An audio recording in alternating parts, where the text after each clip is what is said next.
Tonight, insight from a sexual assault survivor who has become an outspoken advocate on behalf of other survivors.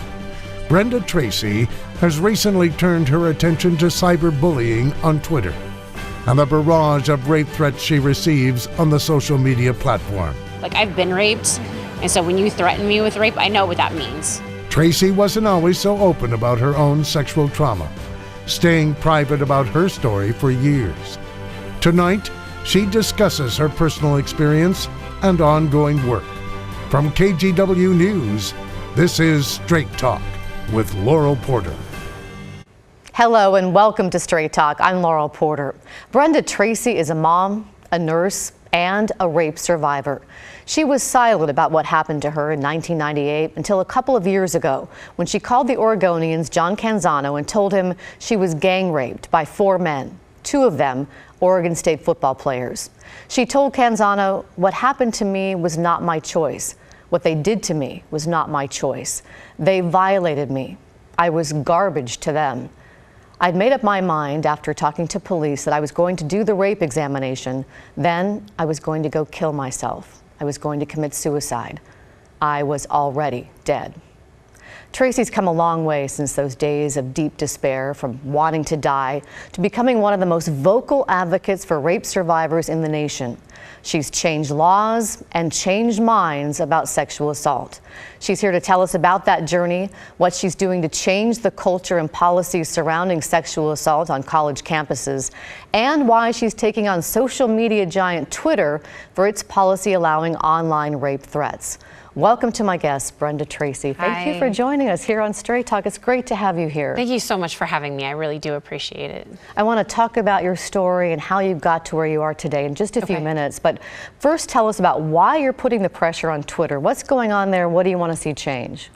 Yeah, well, what I'm specifically asking Twitter to do is to shut down accounts that threaten rape. I just feel like this is a targeted threat against women. It's not really a threat that we see, you know, cast towards everyone. Is specifically targeting women. I think that women on Twitter are a huge part of their base and their subscribers, and that they should be listening to our concerns. And for me, a threat of rape really only rivals a threat of murder. And the intent of the person making the threat is to instill that type of a fear. And it does instill fear, and it's not okay. And I think that we should have a zero tolerance for it, and I think those accounts should be shut down. I know people talk about there's a mute and a block feature, but that doesn't stop them from making the threats. And you've been personally attacked. And let me read some of the tweets. These are just a few that we found. They say, "Trash like her deserve to be raped on a consistent basis. I'm not joking. Doesn't the blank deserve to be raped and murdered? You deserve to be degraded, to be raped and bred in front of your family." I mean, I can't believe that people write things like that. And Twitter did shut down some accounts in 2015, about 300,000 of them related to terrorism. Why don't they shut down these kinds of threats? That's a good question, and I don't know. And I would like to sit down with someone at Twitter and ask them why they're not. I just don't think that this is something that should be protected by free speech.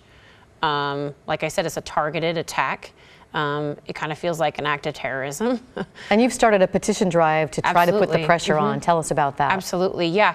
I saw that a woman in India actually had started a petition, a singer and an actress there, and she started one, and she was receiving the same type of threats, and she had the police involved, and I think even a couple men actually were prosecuted for it.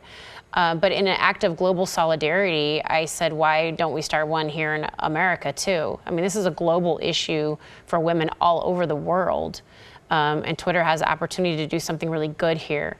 So I decided to start one here in America because I understand, you know, being a rape survivor, I understand what that threat means. And I understand how difficult it is for women across this country, especially in this political climate we have right now. There's a lot of hate out there, and there's a lot of, I'm guessing there's probably an uptick in rape threats right now based on our political climate. And I know you're hoping to hear from the CEO of Twitter. If you would like to sign Brenda's petition, you can find a link on kgw.com under news links. Great. Let's talk a little bit about your story and what brought you to where you are today. Will you tell us a little bit about what happened to you in 1998? What changed your life back then?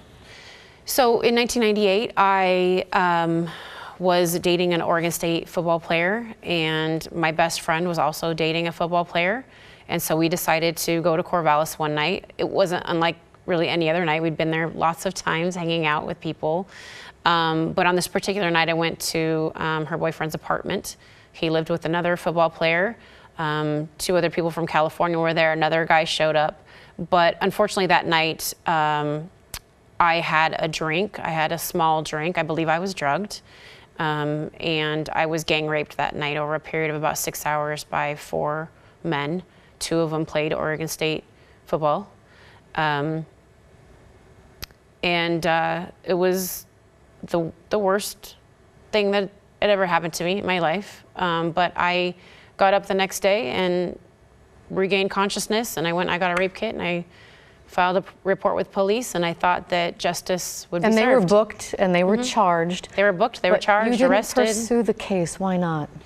I didn't pursue the case because, number one, I was traumatized. I was suicidal. I was receiving death threats against myself. I'd already had my 2 sons. They were very small at the time. I didn't have any support really from my friends. Society was saying, you know, who is this girl? Why is she lying? Why is she trying to ruin their lives? But the biggest thing was the DA told me I didn't have a good case. The DA said it would be very difficult to win. I'd have to go through 4 separate trials, and it could take years. So based on the information I got from the DA and everything that was going on around it, I decided it wasn't worth it to try to prosecute, and I wasn't strong enough to do it. So I refused to cooperate with the criminal process. And you lived with that for 16 years. I lived with that regret. Yeah, I did. I did I did go to the school though, and I reported to them, and I thought that they did something. I had hoped they'd done something, but yeah, for the next 16 years. And the coach suspended the 2 players involved for one game. Mike Riley. Well, and when asked by the reporter how he felt about everything that happened, he said, "These are good guys that made a bad choice." And so I carried those words that were very hurtful. And that trauma with me in silence for 16 years. And then you decided 16 years later, in 2014, to call John Canzano. Yeah. What prompted you to call him and decide to open up about what happened? Well, it's interesting because people think I found John Canzano in a very purposeful manner, and I didn't. I actually was wanting to get in touch with Coach Riley at the school. I thought that he may be a person that I could try to figure out what happened back then, my story, that type of thing. So as I was researching Coach Riley on Google, I found an article where he had given a player a 1-game suspension for a domestic violence conviction. And I wrote the reporter and I said, this is horrible. You know, this happened to me, and I was angry in this email. And then the reporter said, you know, do you want to talk? And I said, yes. Because at that point I was really desperate for someone to listen to me, because I had tried to call Oregon State and asked them for the information of what happened back then, and they didn't want to tell me anything. I had called reporters, or not reporters, but lawyers, and said, what are my rights? And nobody wanted to help me. So he's the first person to say, I'd like to talk to you and help you. And so then I Googled the reporter because I didn't know who it was, and it ended up being John Canzano. So it was very much just an act of fate and by accident that I found him. And then by that time, the statute of limitations had run out, so there was nothing for you to be able to do. 10 years So gone. you have gone to the Oregon legislature, and you've taken this horrible thing that happened to you, and you've changed laws. You changed the statute of limitations. And what is it now? Right now it's 12 years, but there's also a space where if there's new evidence that comes up, so if there's another witness, if there's a journal entry or another victim or something like that, but some sort of new evidence can trigger the statute of limitations to be eliminated. So essentially we don't have a statute of limitations here in Oregon. What do you say to defense attorneys who say that stretching out the statute of limitations too far makes it difficult to give a fair trial to a defendant because some of the evidence like cell phone records and texts can be lost? Yeah, well, some of that stuff can be lost, and quite frankly, you need new evidence and you need something to take with you to even file or to prosecute. So I don't really put any weight on that. I mean, you can't prosecute a case without evidence. So if there's not any evidence, then I guess you're not prosecuting. But if there is, then we should. In my case, I should have been able to prosecute, and there are lawyers that think that I could have, based on witnesses and the police report and everything that I actually have today. Had it not been for the statute of limitations, I might be in court right now prosecuting my rapists. And I don't think anyone should be not denied that justice. So that's changed now in Oregon. You mentioned Coach Riley, and you did get the chance to meet with him. I did. Recently at Nebraska, where he's coaching now. What was that meeting like? Wow. My heart kind of flutters when I think about that moment back then. So last summer, I got on a plane and I went to Nebraska, and I did meet Coach Riley. I sat down with him for about an hour and a half, and I really literally told him how much I hated him for 16 years and how much his words had affected me. Lots of crying, lots of tears. It was very emotional, but Coach Riley he gave me this incredible gift of accountability. You know, he allowed me to make peace with that time in my life and with what he had said, and he's become a friend. And I marvel at his ability to hold himself accountable. He didn't try to explain anything or defend himself or give me any excuses. He just allowed me to have the time that I needed to have to be able to heal. And he issued a statement after you met, and I want to read what he said. Okay. He said, as part of our ongoing educational efforts, I invited Brenda Tracy to Lincoln, Nebraska, to share her experiences with the young men in our program. Brenda has suffered immeasurable pain and has shown the strength and willingness to share her story. Her story today was powerful, and I know that it left an indelible imprint on our student athletes, staff, and myself. This has been an important day for me and for our football program, and we must keep the focus on the victims and on preventing inexcusable acts in the future. And now you travel across the country, not only talking to Nebraska, you talked to the University of Colorado at Boulder this week. We have a photo of you with them. And now big breaking news, we're taping this on Friday afternoon. The Big Sky Conference has just announced it's going to adopt your campaign. How does that feel? Surreal. And I use that word a lot throughout the last 2.5 years. It just all feels really surreal. And it's amazing because I understand what all of these changes mean for the future, and that there are going to be lives that are going to be saved, and there's going to be men and women and students that won't have to go through what I went through all of those years. So it feels really incredible. And you want to see that transferred to Pac-12 and SEC? Oh, absolutely. I think what the Big Sky Conference has done is amazing. I mean, there's no other conference that has taken on this initiative in this way as a conference. And so absolutely, I would love to see especially Pac-12 because I live here. But yeah, Pac-12, SEC, every conference should be taking this on. I mean, the number is 1 in 5 on our campuses. And so we really need to start cracking down on prevention and different things until that number is better. And then when the number is better, we need to keep going still. You do get some resistance in some places, like in Baylor, where they've been faced with a wide-ranging sexual assault scandal, including allegations of gang rape against some former Baylor football players. How were you received there? You know, Baylor was interesting, and I think it was mostly interesting because at the time that I was there, Coach Art Briles had left, but the rest of his staff was still there. Coach Grobe was there. It was not Matt Rule, who's there now, who I would actually love to meet. I think he's doing an amazing job with the football team there now, and I'm so happy he's there. But at the time I was there, the old coaching staff was still there. And so while I think my talk went fine and the guys seemed receptive and Coach Grobe was great, there was an assistant coach who pulled me to the side, and he was pretty ugly with me. He said he didn't know why you were there. Yeah, well, he was angry that I was there. Why are you here? What are you doing? We don't have a problem. Art Briles never did anything. He was Art Briles' defender, and it was ugly. And then as that information started coming out through the media, then of course that's when the fans turned on me. And they still, to this day, don't like me too much, in my opinions. Let's talk more about what's happening on college campuses. And this has reached the federal level. Education Secretary Betsy DeVos is taking on this complex and really controversial issue, sexual assault on campus and how universities and colleges handle them. She says the system is broken. She's holding meetings as she considers possible changes to federal policies on campus sexual assault procedures instituted by the Obama administration. I want to back up just a little bit and give our viewers some background on this. Sure. At the center of this issue, cases are investigated under Title IX, which a lot of people will think about sports when they think of Title IX, but it's actually also gender equality in education across the board. And under Obama-era guidance, universities and colleges use a standard of preponderance of evidence. That means if a school believes it's even slightly more likely than not that the assault accusation is true, it may deem the defendant guilty. That's a lower burden of proof than what they used to use. Clear and convincing standard of proof, even lower still than beyond a reasonable doubt in the criminal system. How do you feel about the possibility of rolling back those Obama guidelines and making it a higher standard of proof? Oh, I'm not happy about it at all. I'm very upset about it, and I'm not happy with what's happening in that department at all.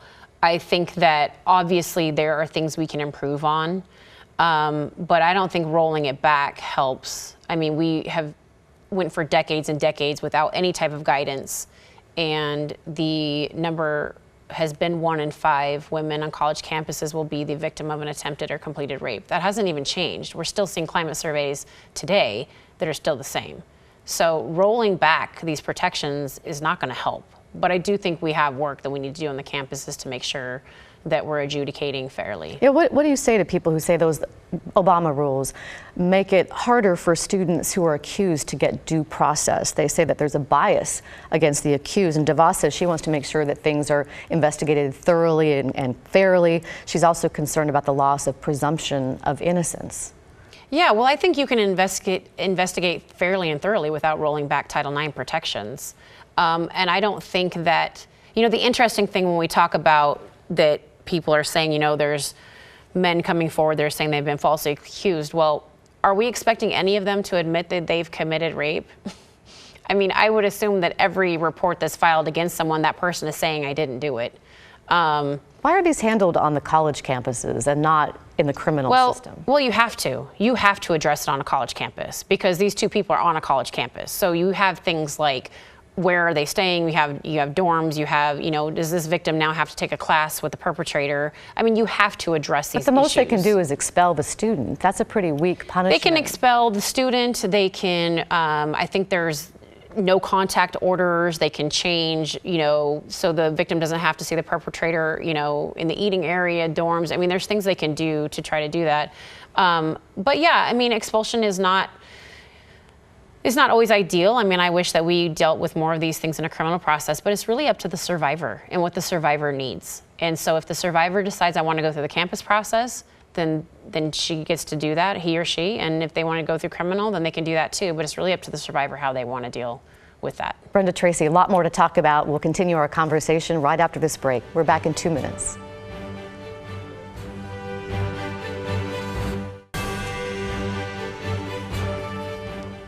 Welcome back to Straight Talk. I'm Laural Porter, and welcome once again to rape survivor advocate Brenda Tracy. It's a pleasure to have you here. Thanks again. I want to dive into a controversy that surfaced this year. Let's talk about the trouble that hit the Oregon State Beavers baseball team just as the #1 seed was about to go to the College World Series earlier this summer. We learned star pitcher Luke Heimlich had pleaded guilty as a teenager to sexually molesting a 6-year-old female family member. He was 15 when the crime occurred. After the news surfaced, Heimlich removed himself from the team and didn't play in the series. But he said he hoped to return to OSU and the team next season. OSU President Ed Ray said he supported that. He said, if Luke wishes to do so, I support his continuing his education at Oregon State and rejoining the baseball team next session. Do you support Heimlich returning to the team next year? No, I do not. Why not? President Ed Ray and I definitely disagree on this. I think that playing sports is a privilege and not a right. And I don't think that when you have been convicted of such an egregious sexual crime, violent crime, that you get to be put up on that pedestal. I think that sports drives culture and the narrative in this country. And I just don't think that he should be in that position anymore. I know the victim's mother said she doesn't know why he's allowed to play baseball, but I want to kind of talk about the critics, and play the devil's advocate here, because others would argue he committed the crime as a juvenile. He was only 15. He went through a diversion program, 2 years of probation. He also had 2 years of treatment. He did what was required of him by the justice system, and research shows the vast majority of sex offenders who commit crimes as juveniles do not reoffend. So they might question whether he should be punished for the rest of his life for something he did as a juvenile. How do you respond to them? Well, I think specifically when we're talking about sports, again, I think playing sports is a privilege and not a right. This doesn't mean that Luke can't continue getting an education or becoming a productive member of society. There are plenty of us who are very productive and do good things in the world, but that doesn't have to include playing D1 sports or going to Major League Baseball. And like I said, being put up on that pedestal where people are adoring him and looking at him. Is there no room for redemption for any student athlete who's committed a crime like that? I think that there's room for redemption, but when we're talking about sexually violent crimes, I'm strong on my stance that no, I do not think that you should be playing sports. I definitely don't think you should be playing for professional sports. Second chances don't only have to include playing sports. The way I understand it, the NCAA and Oregon State have no set policy on barring student athletes with prior felony convictions from competition, and OSU does not ask student athletes to disclose criminal convictions during the admissions process. What changes do you want to see the university make? So Indiana University this last April instituted a policy, and they're basically saying if you have a felony conviction for a violent crime, you don't get to play sports for us. In the policy, it also talks about doing due diligence and recruiting and understanding who they're bringing onto their campuses. I would like to see other schools implement that policy. I think it's a great start. Felony convictions are pretty rare, so I would like to see another school add on to that policy.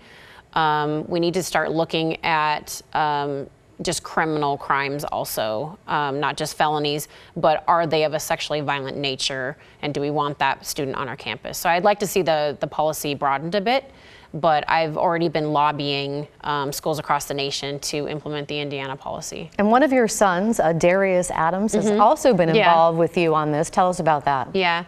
So just over a year ago, well, I guess when the Baylor stuff hit the news, my son Darius saw that. I was very upset about it. I mean, really, my question was, my rape happened almost 20 years ago, and this stuff is still happening. And so my son came to me and said, you know, I want to help you, Mom. Maybe I could, you know, contact some of the NCAA. So we figured out who the decision makers were. And my son wrote an email to the Board of Governors and the president. And they responded in a few days and said, we're going to be talking about this at a Board of Governors meeting. So my son started a change.org petition. He gathered several 100,000 signatures. He and I went to Indianapolis. We delivered the petition to the Board of Governors meeting last summer. And then I was appointed to a committee to combat sexual violence. And we've been doing work around this issue for about a year now. And there's a big meeting next week. Yes, there is. So the commission, we kind of came up with some ideas, and I'm not really able to share them with you right now, but we did come up with some ideas, and we are asking the Board of Governors to vote on a few things, and that's going to be happening next week. So hopefully I'll have some good news for you. I want to backtrack just a little bit. We have just a little over a minute left, but on the Betsy DeVos rolling back the Obama guidelines, you are involved, I understand, with trying to get some legislation in Oregon. So if that happens, to protect students, what are you working on? Yeah, so I'm already kind of trying to talk to different legislators about, you know, what can we do to protect our students here in Oregon. So if they roll back protections on a federal level, what can we institute here on a state level so we can make sure that our students here in our state are protected and kept safe? And so I will be working on that over the next few months and next session. In about 30 seconds, I did want to touch on something. You've been involved in 7 different laws in Oregon. One of them is Melissa's Law, named after Melissa Bittler, a 14-year-old who was attacked and raped by a serial rapist. She was murdered in Northeast Portland in 2001. I remember that case well because I had children that same age. And that involved rape kits, this law, trying to make sure they're tested in a timely fashion. About 30 seconds left. Where are we in testing all those kits? So we've tested, I believe, over 2,000 of them now, and I believe we'll have gotten through our backlog by the end of 2018, I think is the projected date. But we're already starting to see hits in CODIS, DNA hits. I think we've had a successful prosecution already, and a couple other cases that have come up that we're probably going to prosecute. So. Well, Brenda Tracy, an honor to have you here on the show. Thank you so much for having me. I sharing your story. it. Good luck with sharing your message across the country. Thank you. And thank you for watching Straight Talk. Join me next week when my guest is Congressman Earl Blumenauer. We'll see you next week for Straight Talk. That went so fast. Doesn't it go so fast? I know. It's like.